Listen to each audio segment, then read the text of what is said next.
Antes de hacer una crítica interpretativa, quiero hacer una pasadita rápido al aspecto técnico. Excelentes actores. La actuación de Anne Hathaway me pareció excelente. La voz del que hace de Javert, excelente timbre de voz. Producción, bellísima la película, vale la pena. La verdad que es de las películas que vale la pena gastar para verlas. Y eso que se los dice alguien que no va al cine.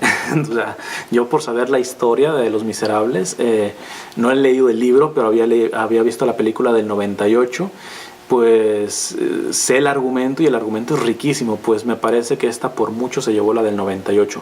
No sé si le llega al libro, no creo, usualmente no son tan estrictos con el libro, las películas, pero voy a dejarles en la descripción el canal de una chica que se llama Fa, que ha hecho ya una crítica del libro y la verdad que tiene mucho carisma para hacer críticas de libros, así que si quieren ver lo que dice propiamente lo del libro, pues pueden revisar el link que les voy a dejar para que vayan al video de ella.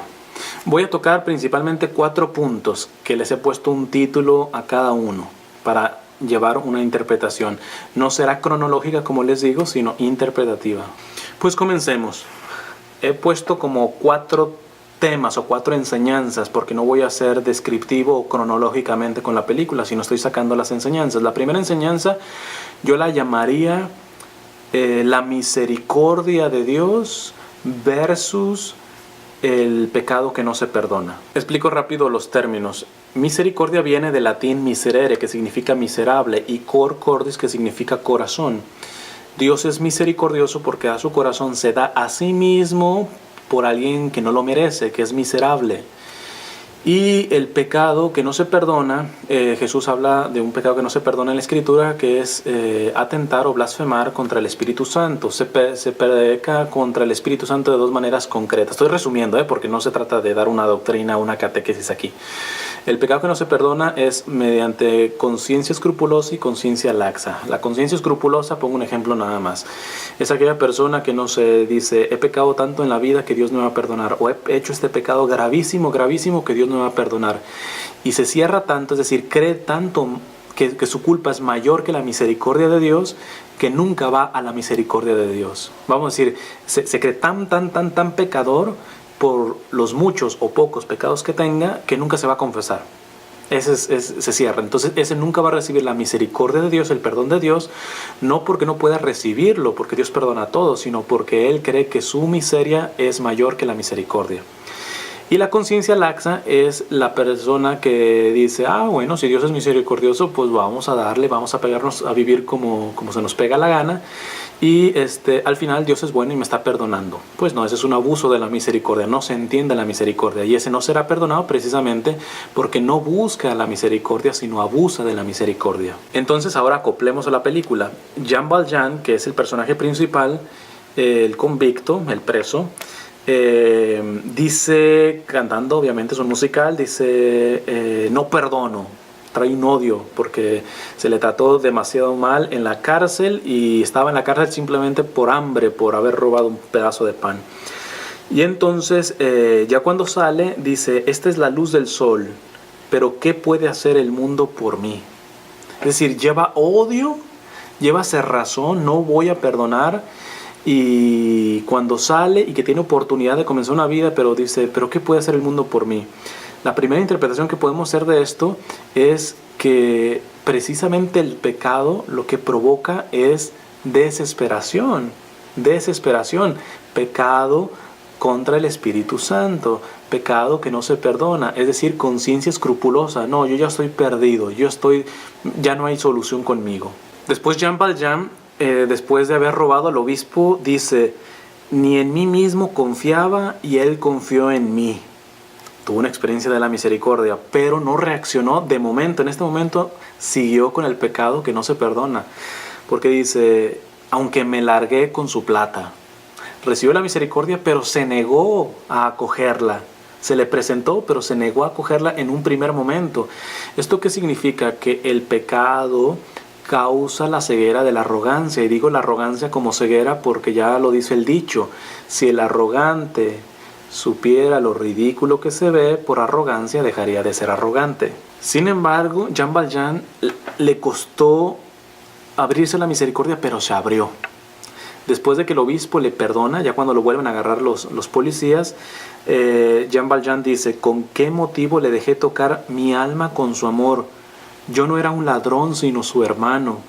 Compró mi alma para Dios. Y después dice una frase tremenda: hoy ha muerto Jean Valjean. Eso es tremendo porque muestra ahora sí el fruto de la misericordia. Sea el pecado de que haya robado, de que haya odiado, de lo que haya sido, sin embargo cedió. Dijo: la misericordia de Dios comprendo que es mayor que mi pecado, que no se puede comparar, la misericordia de Dios es muchísimo mayor, y cedió. Le dejó ganar a Dios. Entonces ahí la tremenda frase: hoy ha muerto Jean Valjean. Hoy muero, tú ganas, Señor, tú ganas. Y pues ese es el primer paso para recibir la misericordia, y es excelente como se expresa en esta película. También hay otro personaje llamado el inspector Javert, que es el policía que está siempre atrás de Jean Valjean para apresarlo. Cuando Jean Valjean le perdona la vida, dice: ya no sé qué pensar, ¿puede un hombre reparar sus pecados?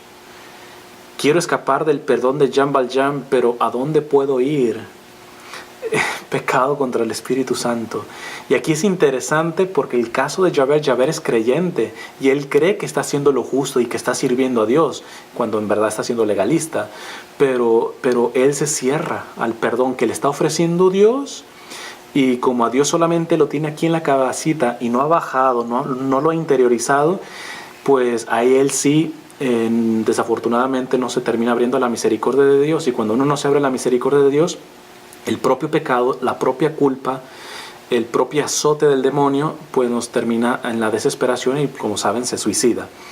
Y aquí se me hace interesante porque el exorcista del Vaticano, Gabriel Amorth, hace una ocasión mencionó que un caso de una secta satánica que había matado como 7 jóvenes, algo por el estilo. Dice: bueno, eso sí es verdad, pero es algo esporádico, es algo raro. En verdad el demonio va trabajando a través de la desesperación para que la propia gente se mate a sí misma, es decir, que se suicide. Es decir, que tanto el pecado cuando inicia como cuando termina va a terminar mal. Si empezamos a hacer el bien es por misericordia de Dios, no por nuestra linda cara. Y la misericordia de Dios se expresa verdaderamente cuando me reconozco pecador. Ese es el primer paso, el paso que dio Jean Valjean, y que desafortunadamente el inspector Javert no pudo hacerlo y terminó suicidándose. En conclusión, es como si Víctor Hugo hubiera tomado los ejemplos reales de Pedro y Judas. Los dos le fallaron al Señor, los dos le traicionaron, pero uno pudo reconciliarse, pudo arrepentirse, y se le aparece Jesús después de su traición y le dice: Pedro, ¿me amas? Y le dice: Señor, con vergüenza, te amo, tú sabes que te amo, tú sabes que te quieres. Ok, entonces apacienta mis corderos. Y lo levanta, y Pedro termina muriendo crucificado después en Roma como Jesús, aunque él pidió por humildad morir de cabeza. Sin embargo, Judas, que también estuvo el mismo tiempo que Pedro con el Señor, no se dio cuenta, trataba con Dios, pero no interiorizó quién era el Señor.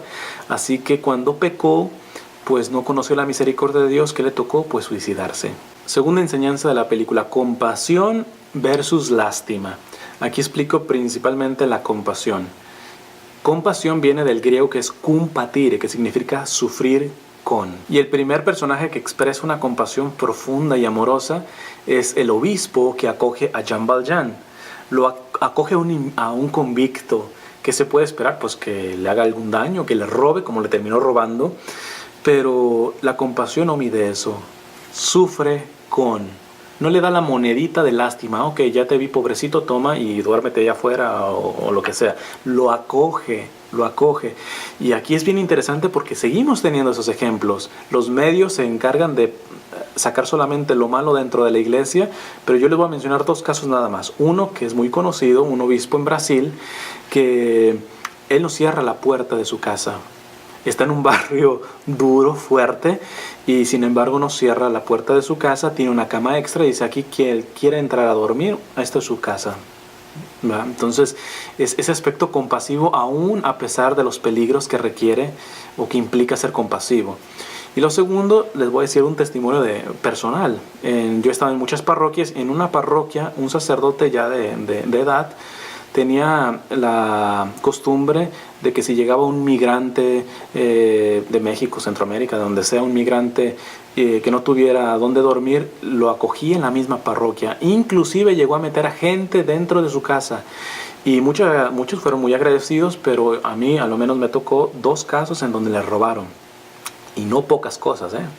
Es decir, metió ladrones dentro de su casa, pero lo que le movió fue la compasión. Bendita compasión como la del obispo que acoge a un convicto de Javert, un convicto de Javert, no, a Jean Valjean. Javert es el policía,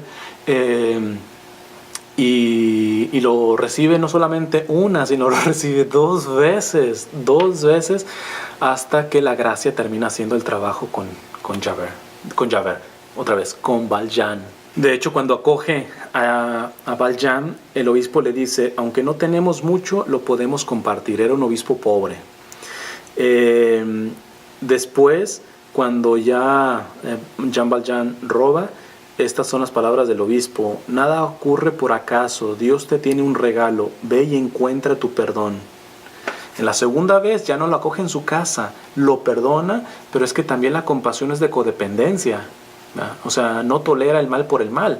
Es decir, da una primera oportunidad, abre, no usaste bien tu libertad, no te cierro las puertas, pero ahora te voy a enseñar a ser libre.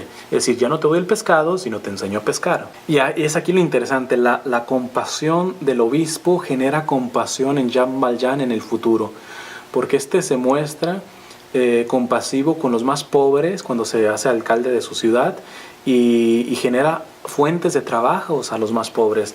Y cuando lo quieren apresar, dice, a él no le preocupa que lo apresen, le preocupa, en los diálogos, le preocupa dejar a tanta gente sin trabajo. Interesante, es un acto compasivo, sufrir con. Pero yo creo que el gesto más hermoso de compasión que hace Jean Valjean, fruto de la compasión que recibió del obispo, es el que lo tiene con Fantine, que es la prostituta. Y él en el diálogo le dice, qué poco puedo hacer, se está muriendo Fantine. Dice, qué poco puedo hacer. Y dice, sin embargo, llevaré tu hija conmigo. Me comprometo a rescatarla. Me comprometo, en pocas palabras también, a complicarme la vida por tu hija.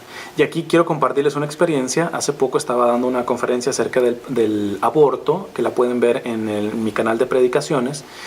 Y salía el caso de que qué pasa si una madre está en riesgo de morir y a quién salvamos, a la mamá o al bebé, y si esa mamá tiene otros hijos. Todos quedábamos en claro que el que verdaderamente ama da la vida por los demás, Entonces, pero si esta madre da la vida por su bebé, pero a la vez abandona a los 4 que tiene aún pequeñitos. Y yo les decía esto, es que es precisamente el ambiente que hemos provocado, una sociedad de lástima, no de compasión, de lástima. Ay, pobrecita mamá, se está muriendo y va a dejar a 4 huerfanitos. O pobrecita mamá, tuvo que matar a su bebito porque si no iba a abandonar a los otros 4. Es decir, se muere la mamá, quedan los 4 niños y el bebé. Pregunta, ¿son los únicos que poblan el mundo en ese momento? ¿Cuántos pobladores, cuántos seres humanos quedan aún vivos? Ahora, ¿cuántos de esos seres humanos son compasivos? Esos niños, en realidad, aunque hubiera muerto su mamá, no se pueden quedar solos si hubiera compasión. Pero no, a lo poco que llegamos es a la lástima. Pobrecitos, pobrecitos. Pero que tú dices, bueno, pero no es que no son mis hijos. Bueno, el obispo no tenía obligación de recibir a Jean Valjean, ni Jean Valjean de acoger a esta prostituta, y mucho menos de adoptar a la hija. Lo que nos enseña es de que una sociedad que se mueve por la lástima va al caos, es una cultura de muerte, y en cambio la compasión siempre genera esperanza, genera soluciones. Pero bueno, la película también nos da ciertos personajes que se mueven por la lástima, no por la compasión. La lástima, como definición, es una falsa compasión, es decir, porque al final se cobra moral o económicamente de alguna manera. O sea, hace un bien, pero siempre es con una doble intención por abajo, o verdaderamente se lo cobra. El primero son las prostitutas. Las prostitutas. Cuando se va esta muchacha, Fontaine, con las prostitutas la cogen, pero la cogen con lástima. Y tanto que la cogen con lástima que ella pues se va a prostituir porque necesita dinero para con su niña, para pagar el mantenimiento de la niña. Y entonces pues literalmente termina rematando su cabello, un diente. Los marineros se le acercan y dicen, cuando van cantando los marineros es bien interesante lo que dicen: traigo cargas y quiero descargar. O sea, ya la mujer termina diciendo como, aquí deposito todas mis cargas sexuales y aberraciones, ¿verdad? De hecho, le dicen las mujeres, las prostitutas, le llegan a decir, mientras paguen, déjalos hacer lo que quieran. Mientras paguen, déjalos hacer. Lástima, lástima. No es compasión eso es lástima. Honestamente, esta es de las partes que más me tocó, porque primero les digo que la actuación de Anne Hathaway fue verdaderamente excelente, y principalmente porque hay dos experiencias que les quiero contar. Ahorita les cuento uno y en la conclusión les cuento la segunda. La primera es cuando yo estaba recién llegado a Los Ángeles, a los Estados Unidos. Estaba yo en una parada de autobús y de pronto se me acercó una mujer y me estaba diciendo en inglés. Si mi inglés no es tan bueno, imagínense, cuando yo llegué hace 10 años acá, pues estaba peor. Entonces haciendo un esfuerzo, la mujer en decírmelo en español me dice, sexo, 5 dineros, 5 dineros. La mujer se quería prostituir porque le diera yo $5. $5. Entonces, te duele. O sea, en ese momento, pues yo le dije que no, ya no le hice caso y todo eso. Y son cuestiones que después cuando las analizas, te tocan, ¿verdad? Te tocan. ¿Qué pude haber yo hecho más por esa mujer? Pero a la vez interpretas, ¿qué habrá pasado a esta mujer? Seguramente más de una persona por $5 se la lleva a la cama a esta mujer. Es un drama, un drama que lo ponen en la película, pero un drama que seguimos viviendo ahora. Ahora bien, hay una cara de la lástima que está maquillada. Es de la persona que da, y sí da, puede dar abundantemente, pero divide. Yo soy el donador, tú eres el pobrecito. Y para esta falsa compasión, para esta lástima maquillada, voy a citar a San Gregorio, que dice: cuando damos las cosas necesarias a los pobres, no les estamos dando generosamente lo que es nuestro, sino que les devolvemos lo que les pertenece. Estamos pagando una deuda de justicia y no haciendo una obra de misericordia. Conclusión de este segundo punto. Quiero explicarles brevemente lo que es pecado social para que me lo puedan entender. El Papa Juan Pablo II, en su encíclica Solicitus Rei Socialis, habla de que tú y yo somos responsables de los grandes daños de las prostitutas, de los narcotraficantes, de un asesinato, de las peores injusticias, y a lo menos tenemos un pecado. Porque con mi pecado, más tu pecado, más el pecado del vecino y del otro y del otro y del otro, hacemos un ambiente de pecado que termina influyendo al peor. Y digo al peor porque revisen la historia de cualquier criminal, revisen la historia de cualquier prostituta y van a ver que es muy trágica a nivel familiar, a nivel ambiente. Es decir, que todos pudimos colaborar a lo menos indirectamente en esos crímenes. Y aquí traigo la segunda escena favorita mía, porque obviamente la primera favorita es el final, sin lugar a dudas. Pero la segunda es el monólogo que hace Anne Hathaway, que es Fontaine, la prostituta, y ella dice: soñé una vida llena de esperanza. Era una niña que veía todo lo que era bello. Y aquí es donde verdaderamente vemos que cualquier ser humano, si está dentro de un ambiente santo, simplemente explotará más esa bondad del ser humano. Un niñito siempre querrá ser doctor y todo. Es muy complicado, si no se le envenena, que un niñito diga: no, cuando quiera ser grande quiero ser narco, quiero ser guerrillero, quiero ser prostituta. No, es que es el ambiente el que envenena. Y porque al final hay una bondad, hay una transparencia en el ser humano que desafortunadamente estamos distorsionando, y ahí nosotros somos responsables. No nos atrevamos a estar apuntando a crímenes grandísimos, violaciones. Cuando yo vivo una promiscuidad, yo veo pornografía, apoyo la pornografía, y curiosamente el violador estaba lleno hastiado de pornografía. Hay una frase tremenda en el monólogo de Fontaine que dice: no lo saben, pero ya estoy muerta en verdad. Tremendo, es un drama increíble. Y aquí les cuento la segunda experiencia personal. Yo conocí a una muchacha que estaba dentro de la industria de la pornografía. Gracias a Dios salió, yo la acompañé un poco, pero es interesante escuchar desde el drama familiar que tenía. Se salió ya como adolescente de su casa, estuvo viviendo en un shelter, después tuvo que prostituirse para poderse alimentar, después llegó pues a una industria de películas pornográficas y empezó a hacer dinero ahí. Al final deja todo esto, se hizo adicta a ciertas drogas porque dentro de la pornografía se drogan por las escenas, porque no es natural llevar ese ritmo.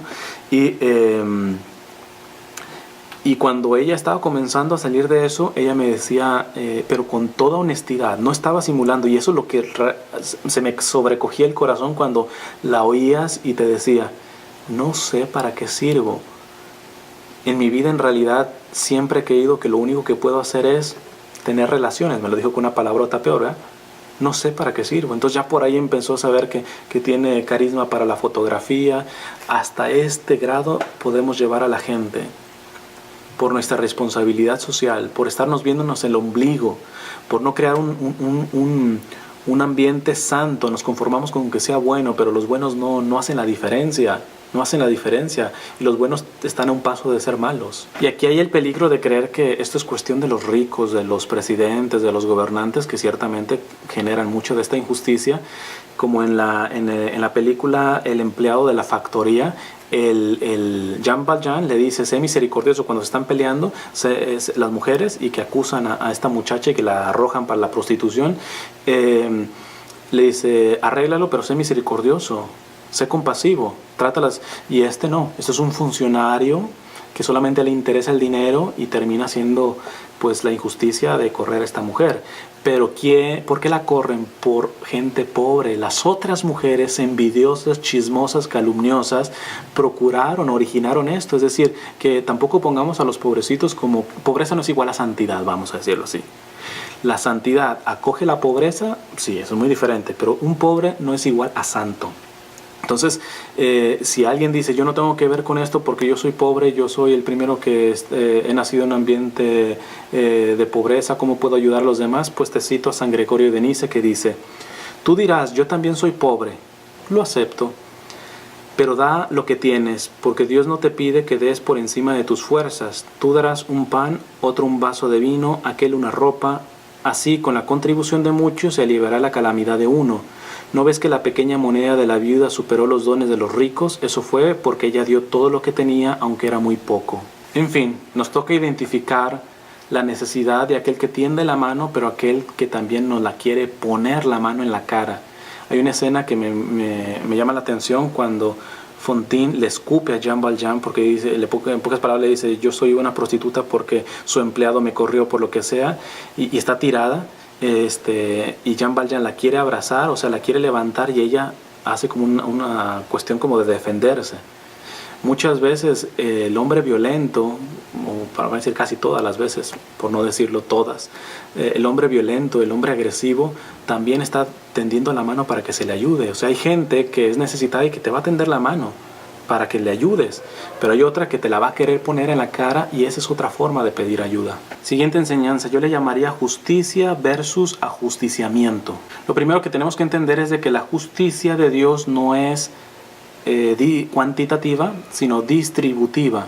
Es decir, no le da a todos lo mismo, sino les distribuye de acuerdo a las necesidades. Si no, de alguna manera Dios habría sido injusto. ¿Por qué? Porque los hombres no podemos quedar embarazados. Y así nos vamos. Ahora lo que queremos igualizar a todo mundo, a veces es un atentado, es una injusticia en sí misma. Supuestamente es que todos seamos iguales, pero que el ser iguales implica eliminar las diferencias, y las diferencias son parte de la individualidad de la persona. Entonces Dios siempre comprende esta parte de que la justicia de Él no es cuantitativa, sino distributiva. Ejemplos de justicia distributiva, de buena justicia. Jean Valjean, cuando perdona al inspector Javert, pues está mostrando una justicia de Dios, porque si fuera cuantitativa le hubiera dicho, mira, tú me las debes, ahora sí te las voy a cobrar toditas. Hay una frase de Marco Aurelio que me gusta que dice, el verdadero modo de vengarse de un enemigo es no parecérsele. O Confucio que dice, antes de empezar un viaje de venganza, cava 2 tumbas. El que se venga, el que lleva justicia cuantitativa, termina con 2 tumbas, la de él y la del que se vengó. Y ejemplos de ajusticiamiento, pues el principal, los que atendían el mesón, estos hombres que salían un poco chistosos también, pero es de aquellas personas que se creen unos Robin Hoods, ok, nos han quitado, nos han hecho injusticia, pues nos vamos a cobrar de nuestra forma. Y entonces, como ven en la película, los del mesón hacían trampas y esto se empieza a hacer corrupción, dinero fácil por abajo del agua, robar de una manera, de otro, el marketing que ahora tenemos, muchas veces te venden un producto y te dicen que está súper excelente, con esto vas a aprender inglés en una semana y cuál, es simplemente falsedad, mentira. ¿Por qué? Porque es una manera de decir, bueno, todos lo hacen y una competencia desleal. Pues es un ajusticiamiento. Es decir, yo he sufrido injusticia y la manera de cómo me voy a salir de la injusticia es cometiendo la misma injusticia por abajo del agua. La segunda parte donde vemos un ajusticiamiento es donde Javert, después de que no le da permiso a Jean Valjean de poder mínimo rescatar a la niña y ya después dejarse arrestar, Javert dice, Dios premia al justo. Nuevamente, él cree que está haciendo bien, pero está haciendo un legalismo. Es decir, a Javert se le olvida que se aplica la justicia a un criminal, pero la justicia siempre ve la rehabilitación. De nada nos sirve tener a gente en las cárceles que solamente están acumulando odio, porque el día que salga van a hacer unas injusticias peores. Entonces, si estaba viendo Javert que Jean Valjean ya estaba haciendo muchísimo mejor, era totalmente otra persona del victimario, del agresor, del ladrón que él había conocido, tendría que haberle sido suficiente como para ya dejarlo en calma. En realidad, si los presos me dijeran, este preso se arrepintió al siguiente día, lo podemos dejar libre y puede dar mucho fruto para bien, yo estaría de acuerdo. Yo sé que los que han sufrido la injusticia dirían, no, que paguen la cárcel. Es una cuestión de victimismo, que paguen la cárcel, o sea, es odio. ¿Qué ganas con que se quede en la cárcel? Si ya está rehabilitado y puede salir, o sea, tenemos una forma muy chistosa de entender la justicia, cuando en verdad lo que estamos haciendo es ajusticiar. Y como conclusión de este punto menciono el caso de las batallas, pues estaban todavía en los aires de la Revolución Francesa, y es interesante la batalla, pues eso del pueblo que se va contra los burgueses, y que las dos son polos opuestos, son fanatismos en sí mismos, porque al final es interesante que una de las cuestiones que acuñó la Revolución Fraterna es el lema de fraternidad. Frater significa hermano en latín, y sin embargo la Revolución Francesa era atea. Valdría la pena decir, ok, tú quieres que todos seamos hermanos, pero ¿quién es el padre? No puede haber una fraternidad auténtica cuando se elimina a Dios. Entonces, estas cuestiones de este pueblo que se quería liberar de los burgueses, pero por sus pantalones cometió un gran error. ¿Por qué? Porque después ellos quitaban a los burgueses, pero ellos van a ser el siguiente gobierno totalitarista. Por eso el mundo nos la pasamos así, fascistas, comunistas, socialistas, y son la misma cosa, simplemente, como decimos en México, es la misma gata pero revolcada. ¿Por qué? Porque la primera liberación, la primera liberación que tiene que ver el ser humano es interior, es espiritual, y cuando se niega a Dios, caeremos en cualquier de este tipo de cuestiones, ya sea fascismo, comunismo, socialismo, en una falsa visión de la libertad, falsa visión de la fraternidad, falsa visión de la justicia. Y finalmente, el mensaje más importante que yo creo que de la película, que es la resurrección es fruto de morir a sí mismo. Pido disculpas, aquí voy a leer porque puse los puntos muy, muy concretos, porque les voy a narrar 6 muertes que al final terminan en una séptima cosa, que es la resurrección, la vida, la victoria. La primera muerte, todas estas en Jean Valjean, la primera muerte la tuvo Jean Valjean al reconocerse pecador, al arrepentirse delante del obispo, porque ya no piensa en él, sino en el Dios que le está perdonando. Primera muerte, murió a sí mismo, y de hecho dice esa frase cantando: ahora ha muerto Jean Valjean. Primera muerte. Segunda muerte, ya no piensa en su ambición y bienestar, sino en el bienestar de la comunidad, tanto que cuando lo quieren arrestar dice: no me da miedo yo irme a la cárcel, sino dejar desprotegidos a estas personas. Es decir, ya no piensa en su beneficio, sino en el de los pobres. Tercera muerte, su paternidad. Él no tenía la obligación de adoptar a esa niña, y adoptar a esa niña le trajo un montón de complicaciones. Más la película se va en eso, o sea, la trama se va en eso. En esta muerte ya no piensa en él, sino en educarla. Y aquí hay un canto que no está en la obra original de Los Miserables, el musical, sino que la puso la producción de la película, que va en un carruaje, y Cosette, la niña, está dormida en Jean Valjean, y él empieza a hacer literalmente una oración de decir: yo me olvidaré a mí mismo para poder cuidar a esta niña. La cuarta muerte es cuando le llevan una carta de Marius a Cosette, y se da cuenta que se están enamorando entre ellos, y dice: esto es lo que más temía, que alguien se la llevara, y se la llevara por amor. Y sin embargo, después hace un canto en donde se la da al muchacho, a Marius, y le dice: ahora te toca a ti cuidarla, amarla, respetarla. Y entonces deducimos que ya no quiere a su hija para sí, sino que sea feliz con el hombre que ama. Muere a su hija y se la da a beneficio de su felicidad, de ella y del muchacho. La quinta muerte, esto sí lo leí en una reseña de la novela, no aparece del todo en la película, pero es cuando ya se van a casar Marius y Cosette. Jean Valjean le dice quién verdaderamente es, porque nunca lo supo la niña hasta el final, que era un convicto, etcétera, etcétera. Entonces dice, al menos en la reseña de la novela, que Marius le pide no volverse a acercar a Cosette precisamente por su pasado, y Jean Valjean muere a no visitar a su hija ya casada, a morir en un monasterio arrumbado, sin una gota de agradecimiento, porque no ha trabajado para sí ya, sino para Dios. Su salario es haber trabajado, haber hecho el bien a su hija, haberle hecho bien a este muchacho que ahora es malagradecido porque hasta le había salvado la vida, y este muchacho pues lo trata así. Y la sexta muerte que tiene Jean Valjean es cuando ya estos muchachos recapacitan y saben que son unos malagradecidos, y van y con Jean Valjean ya muriéndose, Jean Valjean no se pone a echarles en cara: sí, ya ahora vienen, ya cuando me estoy muriendo. No, le da una carta a la muchacha, le dice: aquí está todo mi pasado, perdón por todo lo que he hecho, y le empieza a hablar bien de la mamá. Es decir, empieza a hablar bien de otros y mal de sí mismo. Perdón por eso, y pide perdón a Dios por su pasado. Es decir, ya no se limita a un aspecto de compasión, de victimismo: yo estoy muerto, hice tanto, bueno que a lo menos vienen por mí. No, sigue siendo ofrenda, se sigue ofrendando. Es desde la primera muerte de arrepentimiento, nunca jamás volvió a pensar en sí. Fue morir al dinero, fue morir a la ambición, fue morir a su justicia, fue morir a su libertad, fue morir a su propia hija, fue morir a vivir abandonado.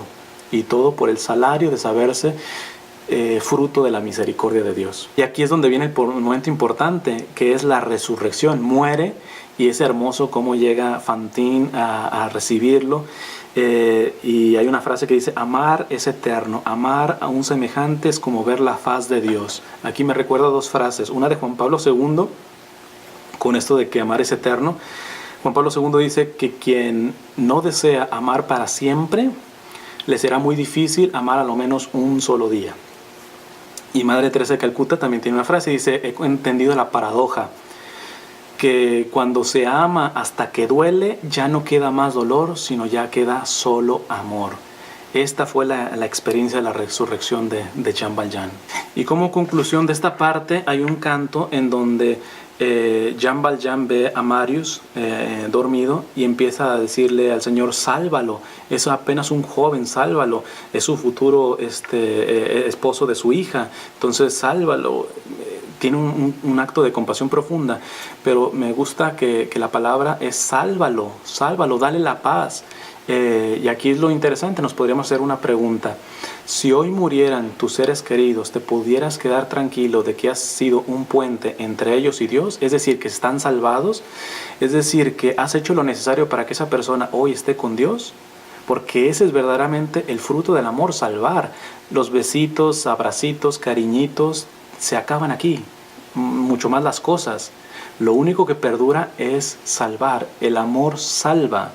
Y es interesante porque este hombre, Jean Valjean, no solamente se preocupó por el bienestar de la salud de Marius cuando estaba herido, del aspecto de alimentar y cuidar a Cosette, sino se preocupó de su salvación, Preguntémonos, si hoy muriera mi ser querido, ¿me pudiera quedar tranquilo y decir, he hecho lo necesario para que hoy esté en el cielo?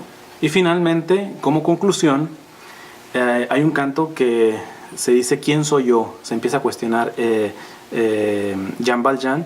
Yo creo que esa es la primera cosa que podemos hacer de aprendizaje. Si tú quieres comenzar, pregúntate, ¿quién eres en este momento? ¿Eres lo que Dios ha deseado que tú seas en este momento?